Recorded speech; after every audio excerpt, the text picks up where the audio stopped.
আফগানিস্তানে খোস্ত প্রদেশে রকেট হামলা চালিয়েছে পাকিস্তান। স্থানীয় সময় গত বৃহস্পতিবার মধ্যরাত থেকে শুক্রবার সকাল পর্যন্ত এ হামলা চালায় পাকিস্তান। হামলার বিষয়ে আফগানিস্তানের সংবাদ মাধ্যম তোলো নিউজের এক প্রতিবেদনে এ তথ্য জানা গেছে।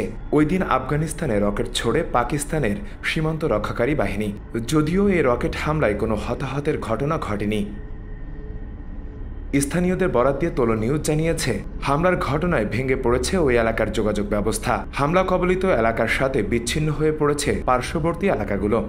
পাকিস্তানের ওই হামলায় নিন্দা জানিয়েছে আফগানিস্তানের শাসক গোষ্ঠী তালেবান। ইতিমধ্যেই পাল্টা হামলা চালিয়েছে তালেবান সেনারা। এদিকে আফগানিস্তান সীমান্তে তেহরিকি তালেবান পাকিস্তানের ঘাঁটি লক্ষ্য করে হামলা চালানোর দাবি করেছে পাকিস্তান। এর আগে গেল ডিসেম্বরের শেষ দিকে আফগানিস্তানের সীমান্তবর্তী পাকতিকা প্রদেশে বিমান হামলা চালায় পাকিস্তান। কয়েক ঘণ্টা বিমান হামলায় অর্ধশতাধিক মানুষ নিহত হয়, যাদের বেশিরভাগই বেসামরিক নারী ও শিশু বলে দাবি তালেবানদের। পাকিস্তানি তালেবান বা তেহরিকি তালেবান পাকিস্তান সাম্প্রতিক মাসগুলোতে পাকিস্তানের নিরাপত্তা বাহিনীর ওপর আক্রমণ বাড়িয়েছে। আর তেহরিকি তালেবান জঙ্গি আশ্রয় দেওয়ার বিষয়ে দীর্ঘদিন ধরেই আফগানিস্তান তালেবানকে দায়ী করে আসছে পাকিস্তান।